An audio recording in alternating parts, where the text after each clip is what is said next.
ನಮಸ್ಕಾರ. ಫೋಕಸ್ 18ಗೆ ಸ್ವಾಗತ. ನಾನು ಸೌಮ್ಯ ಮಳಲಿ. ಡಿಕೆಶಿ ಸಿದ್ದು ಗದ್ದುಗೆ ಗುದ್ದಾಟ. ಮೂರನೇ ಟೀಮ್ ದಿಲ್ಲಿಯಲ್ಲಿ ರಣತಂತ್ರ.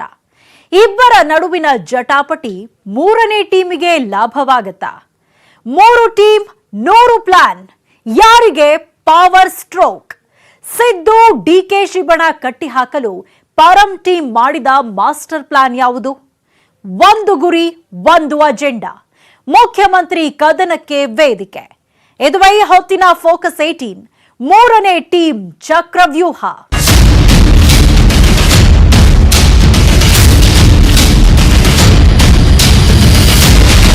ಪಕ್ಷ ಅಧಿಕಾರಕ್ಕೆ ಬಂದ ಮೇಲೆ ಮುಖ್ಯಮಂತ್ರಿ ಹೈಕಮಾಂಡ್ ಅವರು ಮತ್ತು ಶಾಸಕರು ಹೇಳಿದವರು ಆಗ್ತಾರೆ.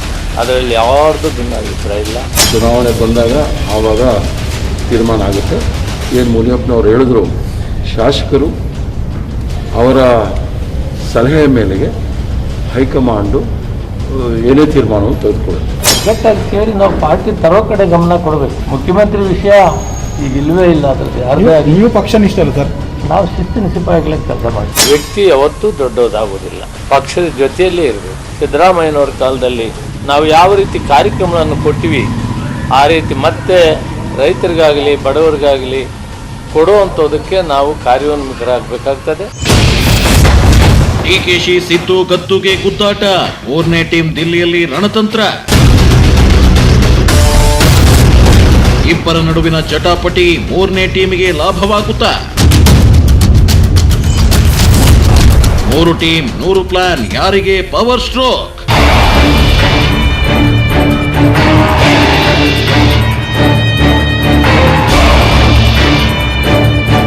ಕಾಂಗ್ರೆಸ್ನಲ್ಲಿ ಈಗ ಸಿಎಂ ವಿವಾದ ಬೂದಿ ಮುಚ್ಚಿದ ಕೆಂಡದಂತಿದೆ. ಮುಖ್ಯಮಂತ್ರಿ ಸಮರದಲ್ಲಿ ಕೈ ಕೊತ ಅಂತ ಕುದಿತಿದೆ. ಭಾವಿ ಸಿಎಂ ಬಡಿದಾಟ ದೊಡ್ಡ ಜ್ವಾಲೆಯಾಗಿ ಹೊತ್ತಿ ಉರಿತಿದೆ. 2 ಬಣದಿಂದ ಒಡೆದು ಹೋಗಿರೋ ಮನೆಯಲ್ಲಿ ಈಗ 3ನೇ ಬಾಗಿಲು ಓಪನ್ ಆಗಿದೆ. ಮೂಲ ವಲಸಿಗ ಕಿಚ್ಚಿನ ನಡುವೆಯೇ 3ನೇ ಬಣದ ಸಿಎಂ ವಿಚಾರ ಬೆಂಕಿಯಾಗಿ ಹೊತ್ಕೊಂಡಿದೆ. ಸಮೀರ್ ಹೊತ್ತಿಸಿದ ಒಂದು ಕಿಡಿ ಈಗ ಕಾಂಗ್ರೆಸ್ನಲ್ಲಿ ದೊಡ್ಡ ಕಾಡ್ಗಿಚ್ಚಿನಂತೆ ಹರಡಿದೆ. ಸಿದ್ದು ಟೀಮ್ ಅವರ ಪರ ಬ್ಯಾಟಿಂಗ್ ಮಾಡಿದ್ರೆ ಇದಕ್ಕೆ ಕೌಂಟರ್ ಕೊಟ್ಟಿದ್ದ ಡಿಕೆ ಬ್ರದರ್ಸ್ ತಮ್ಮ ಹೋರಾಟ ನೀರಲ್ಲಿ ಹೋಮ ಮಾಡಿದ ಹಾಗೆ ಆಗ್ಬಾರ್ದು ಅಂತ ದಿಲ್ಲಿಗೆ ಹೋಗಿ ಹೈಕಮಾಂಡ್ಗೆ ಕಂಪ್ಲೇಂಟ್ ಕೂಡ ಕೊಟ್ಟಿದ್ರು. ಆಗ ಸಿದ್ದರಾಮಯ್ಯ ವರ್ಸಸ್ ಡಿಕೆಶಿ ಅಂತಿದ್ದ ಸಮರಕ್ಕೆ ಎಂಟ್ರಿ ಕೊಟ್ಟಿದ್ದೆ 3ನೇ ಬಣದ ನಾಯಕರು. ಸದ್ಯ ಇಲ್ಲದೆ ಸೈಲೆಂಟ್ ಆಗಿ ಎಂಟ್ರಿ ಕೊಟ್ಟ 3ನೇ ಟೀಮ್ ತನ್ನದೇ ಆದ ಚಕ್ರವ್ಯೂಹ ಹೆಣೆದಿದೆ. 2 ಗುಂಪಿನ ಗದ್ದಲದಲ್ಲಿ ಲಾಭ ಪಡೆಯೋದಕ್ಕೆ ತನ್ನದೇ ರಣತಂತ್ರ ಹೂಡುತ್ತಿದೆ 3ನೇ ತಂಡ.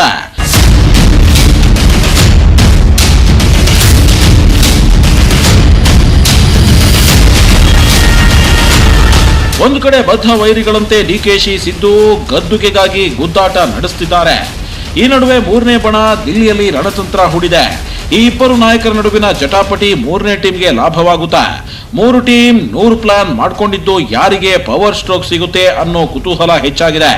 ಸಿದ್ದರಾಮಯ್ಯ ಅವರನ್ನ ಮಾಜಿ ಸಿಎಂ ಅನ್ನೋಕೆ ಮನಸ್ಸಾಗ್ತಿಲ್ಲ. ಅವರಿನ್ನು ಭಾವಿ ಸಿಎಂ ಅನ್ಬೇಕು ಅಂತ ಅನಿಸ್ತಿದೆ ಅಂತ ಒಂದು ಹೇಳಿಕೆ ಕೊಟ್ಟಿದ್ದೆ ತಡ ಕೈಪಾಳ್ಯದಲ್ಲಿ ಸಿಎಂ ಸಮರ ಹುಟ್ಟುಕೊಳ್ತು. ಕಾಂಗ್ರೆಸ್ ಕೋಟೆಯೇ ಧಗಧಗ ಅಂತ ಹೊತ್ತಿ ಉರಿತಿದೆ. ಜಮೀರ್ ಹೇಳಿಕೆ ಕೊಟ್ಟ ಬೆನ್ನಲ್ಲೇ ಸಿದ್ದು ಪರ ಶಾಸಕರ ದಂಡೆ ಫೀಲ್ಡ್ಗೆ ಇಳಿದು ತಮ್ಮ ನಾಯಕನ ಪರ ಬ್ಯಾಟ್ ಬೀಸಿದ್ರು. ಇದು ಡಿಕೆಶಿ ಬ್ರದರ್ಸ್ ಕೆಂಗಣ್ಣಿಗೂ ಗುರಿಯಾಯಿತು. ಡಿಕೆ ಬಾಸ್ ಸಿದ್ದು ತಂಡಕ್ಕೆ ಹದ್ದುಬಸ್ತಿನ ಗುನ್ನ ಕೂಡ ಕೊಟ್ರು. ನಂತರ ಸಿದ್ದು ತಮ್ಮ ಶಾಸಕರಿಗೆ ಮುಂದಿನ ಸಿಎಂ ಅಂತ ಹೇಳಿಕೆ ಕೊಡಬೇಡಿ ಅಂತ ಫುಲ್ ಸ್ಟಾಪ್ ಹಾಕಿದ್ರು. ಇನ್ನೇನು ಕೈಪಾಳ್ಯದಲ್ಲಿ ಎಲ್ಲವೂ ತಣ್ಣಗಾಯಿತು. ಸಿಎಂ ಕದನ ಕೋಲಾಹಲಕ್ಕೆ ಬ್ರೇಕ್ ಬಿತ್ತು ಅಂತ ಅಂದ್ಕೊಳ್ತಿರುವಾಗಲೇ ಈಗ ದಿಢೀರನೆ 3ನೇ ಬಣ ಉದ್ಭವ ಆಗಿದೆ. ಸಿದ್ದು ಡಿಕೆಶಿ ಬಣದ ಬಡಿದಾಟವನ್ನ ಸೂಕ್ಷ್ಮವಾಗಿ ಗಮನಿಸುತ್ತಿದ್ದ ಪರಮನ್ ಟೀಮ್ ಕೂಡ ಈಗ ಅಖಾಡಕ್ಕೆ ಇಳಿದಿದೆ. ಮತ್ತೆ ಮರುಜನ್ಮ ಪಡೆದ 3ನೇ ಬಣದ ಸಿಎಂ ವಿಚಾರ.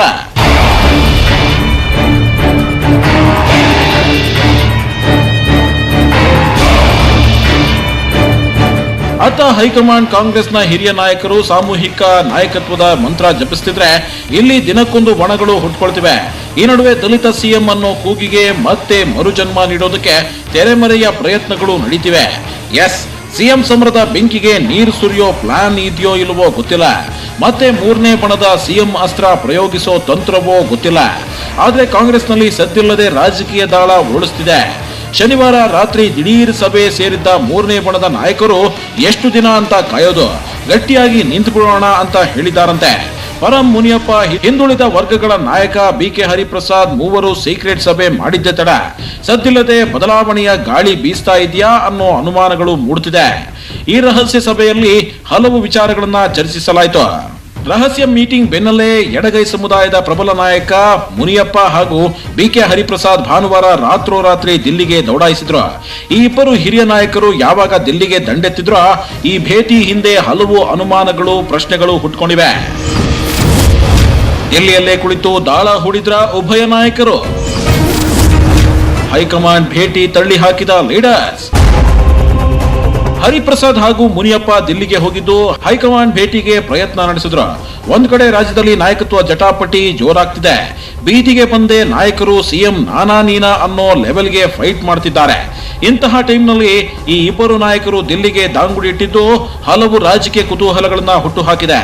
ಆದ್ರೆ ಈ ವೇಳೆ ತಮ್ಮ ದಿಲ್ಲಿ ಭೇಟಿ ಬಗ್ಗೆ ಮಾತನಾಡಿದ ಮುನಿಯಪ್ಪ ರಿಯಾಕ್ಟ್ ಮಾಡಿ ಸಿಎಂ ಆಯ್ಕೆ ವಿಚಾರ ಹೈಕಮಾಂಡ್ಗೆ ಬಿಟ್ಟಿತ್ತು. ಪಕ್ಷವನ್ನ ಅಧಿಕಾರಕ್ಕೆ ತರಲು ಹೋರಾಡ್ತೀವಿ ಅಂದ್ರು.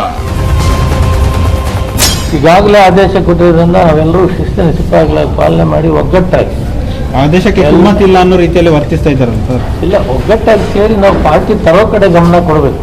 ಮುಖ್ಯಮಂತ್ರಿ ವಿಷಯ ಈಗ ಇಲ್ವೇ ಇಲ್ಲ. ಅದ್ರದ್ದು ಯಾರು ನೀವು ಪಕ್ಷನಿಷ್ಠರು ಸರ್? ನಾವು ಶಿಸ್ತಿನ ಸಿಪಾಯಿಗಳಾಗಿ ಕೆಲಸ ಮಾಡ್ತೀವಿ. ಯಾರು ಮುಖ್ಯಮಂತ್ರಿ ಆಗುವ ವಿಷಯವನ್ನು ಕೂಡ ಹೈಕಮಾಂಡ್ಗೆ ಬಿಡ್ತೇವೆ.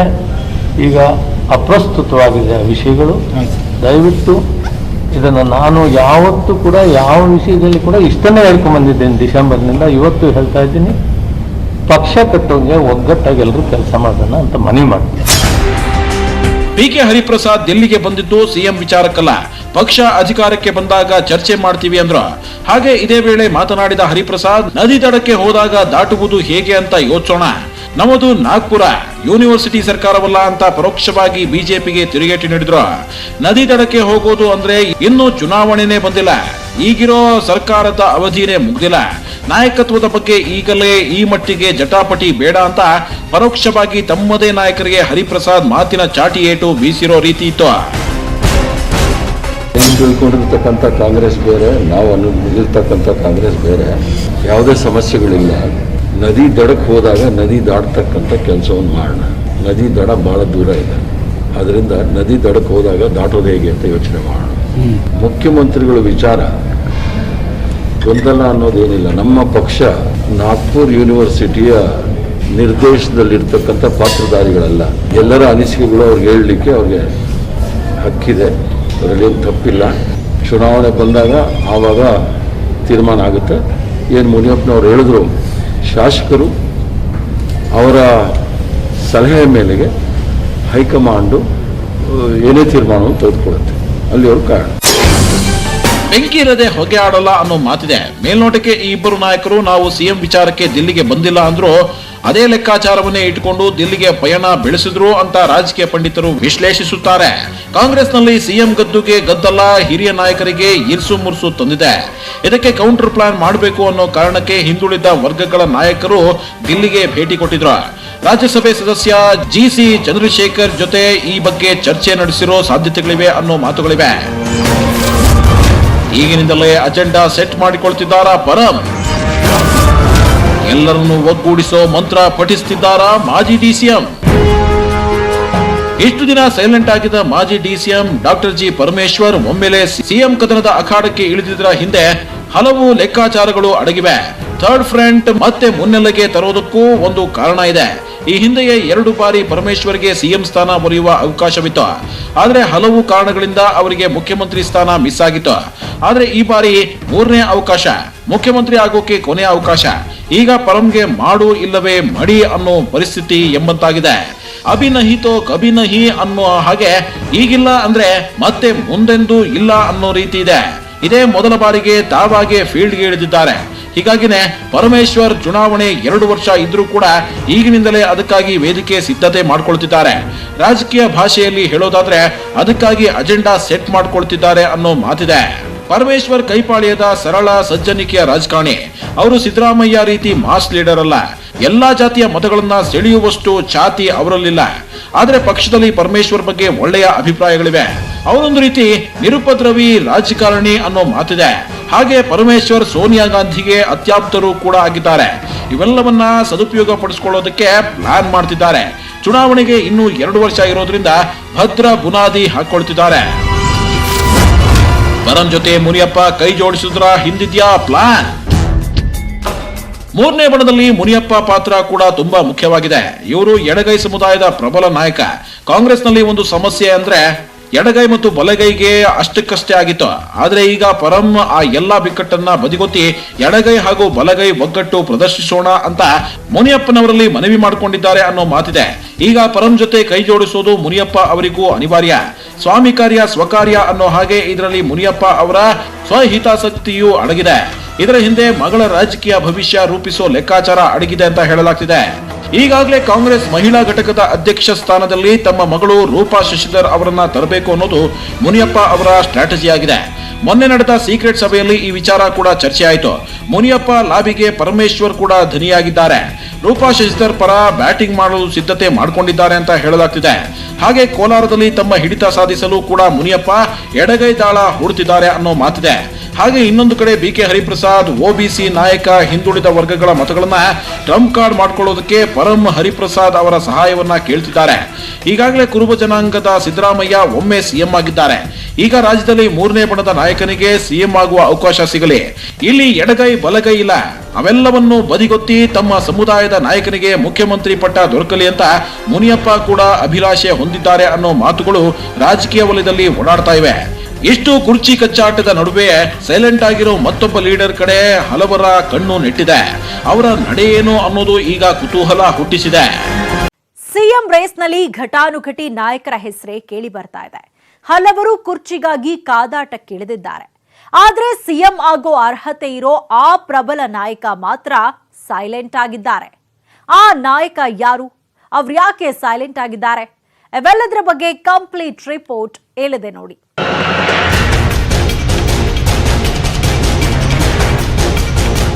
ಕಾಂಗ್ರೆಸ್ ಸಿಎಂ ರೇಸ್ನಲ್ಲಿ ದಿನ ಒಬ್ಬೊಬ್ಬ ನಾಯಕರು ಎಂಟ್ರಿ ಕೊಡ್ತಿದ್ದಾರೆ. ಒಂದ್ ಕಡೆ ಸಿದ್ದು ಬಣ, ಇನ್ನೊಂದು ಕಡೆ ಡಿಕೆಶಿ ಬಣ, ಈ ಕಡೆ 3ನೇ ಬಣ ಕೂಡ ಸೀಕ್ರೆಟ್ ಆಗಿ ರಣತಂತ್ರ ಹೂಡುತ್ತಿದೆ. ಈ ಗದ್ದುಗೆ ಗೊಂದಲ ಗುದ್ದಾಟದ ಬೆನ್ನಲ್ಲೇ ಸೈಲೆಂಟ್ ಆಗಿರೋ ಆ ಹಿರಿಯ ನಾಯಕನ ಮೇಲೆ ಎಲ್ಲರ ಕಣ್ಣು ನೆಟ್ಟಿದೆ. ಆ ನಾಯಕನೇ ಕಲಬುರಗಿ ಕಲಿ ಮಲ್ಲಿಕಾರ್ಜುನ್ ಖರ್ಗೆ. ಕಾಂಗ್ರೆಸ್ನ ಹಿರಿಯ ನಾಯಕ, ರಾಷ್ಟ್ರ ಮಟ್ಟದಲ್ಲಿ ಕೈಪಾಳ್ಯವನ್ನ ಮುನ್ನಡೆಸಿದ ಖ್ಯಾತಿ ಇವರಿಗೆ ಸಲ್ಲುತ್ತೆ. ಈ ಹಿಂದೆಯೂ ಹಲವು ಬಾರಿ ಖರ್ಗೆ ಅವರ ಹೆಸರು ಸಿಎಂ ರೇಸ್ನಲ್ಲಿ ಕೇಳಿ ಬಂದಿತ್ತು.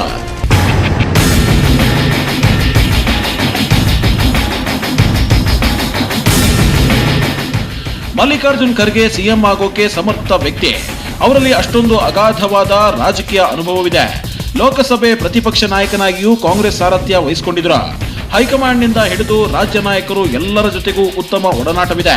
ಆದರೆ ದಿಲ್ಲಿಯಲ್ಲಿ ಹೈಕಮಾಂಡ್ ಮಟ್ಟದಲ್ಲಿ ಅವರ ಅವಶ್ಯಕತೆ ಹೆಚ್ಚಾಗಿರೋದ್ರಿಂದ ಅಲ್ಲೇ ಉಳಿದುಕೊಳ್ಳೋ ಸಾಧ್ಯತೆ ಹೆಚ್ಚಿದೆ.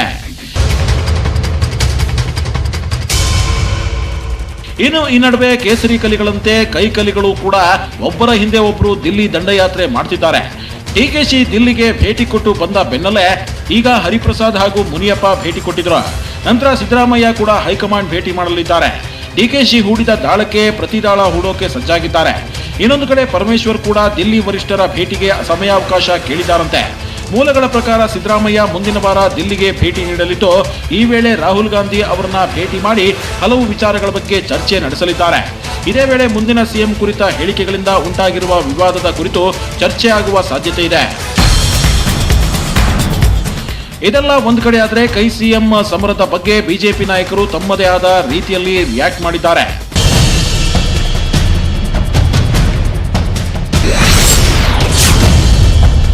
ಕೈ ಸಿಎಂ ಸಮರದ ಬಗ್ಗೆ ಆರ್ ಅಶೋಕ್ ಲೇವಡಿ. ಕಾಂಗ್ರೆಸ್ ತಟ್ಟೆಯಲ್ಲಿ ಕತ್ತೆ ಸತ್ತು ಬಿದ್ದಿದೆ ಎಂದು ವಾಗ್ದಾಳಿ. ಕಾಂಗ್ರೆಸ್ನಲ್ಲಿನ ಸಿಎಂ ತಿಕ್ಕಾಟಕ್ಕೆ ಸಂಬಂಧಿಸಿದಂತೆ ರಿಯಾಕ್ಟ್ ಮಾಡಿದ ಬಿಜೆಪಿ ಮುಖಂಡ ಆರ್ ಅಶೋಕ್, ನಮ್ಮಲ್ಲಿ ಒಬ್ಬರೇ ನಾಯಕರು, ಕಾಂಗ್ರೆಸ್ನಲ್ಲಿ ಒಂದೇ ಮನೆ 4 ಬಾಗಿಲು ಅಂತ ಹರಿಹಾಯ್ದ್ರು. ಇವತ್ತು ಕಾಂಗ್ರೆಸ್ ಮನೆಯೊಂದು 4 ಬಾಗಿಲಾಗ್ಬಿಟ್ಟಿದೆ.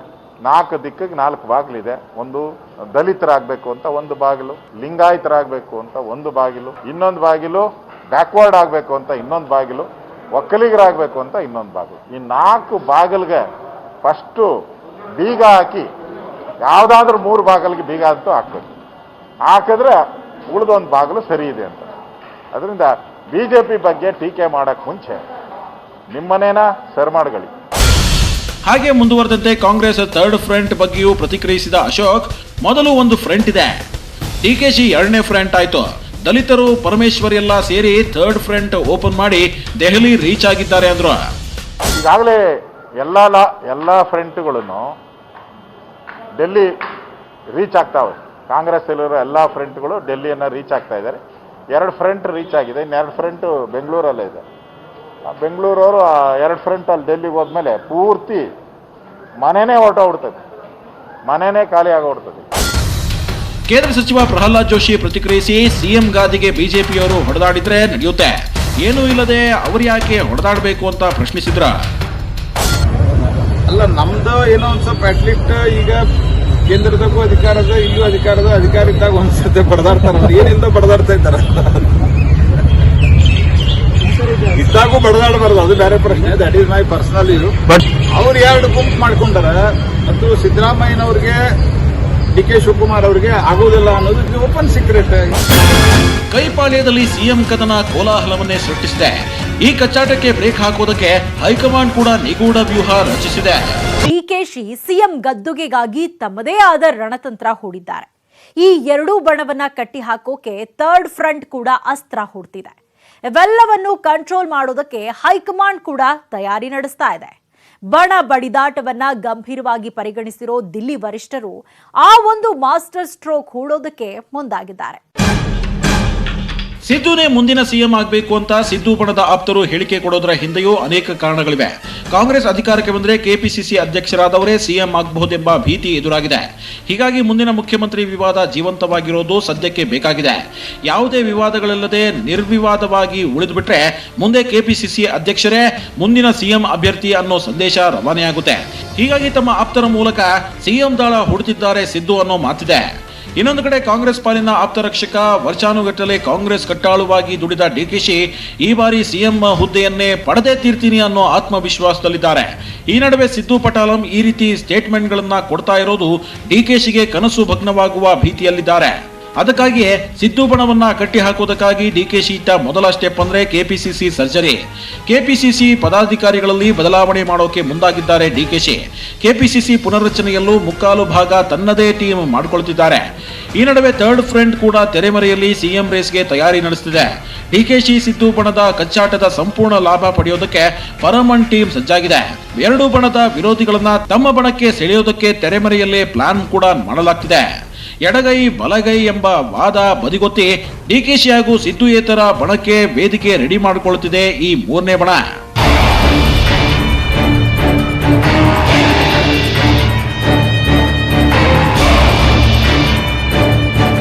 ಕೆಪಿಸಿಸಿ 3 ಬಣ ಆಗಿರೋದನ್ನ ಗಂಭೀರವಾಗಿ ಪರಿಗಣಿಸಿದ ಹೈಕಮಾಂಡ್ ಸಾಮೂಹಿಕ ನಾಯಕತ್ವದ ಮಂತ್ರ ಪಠಿಸುತ್ತಿದೆ.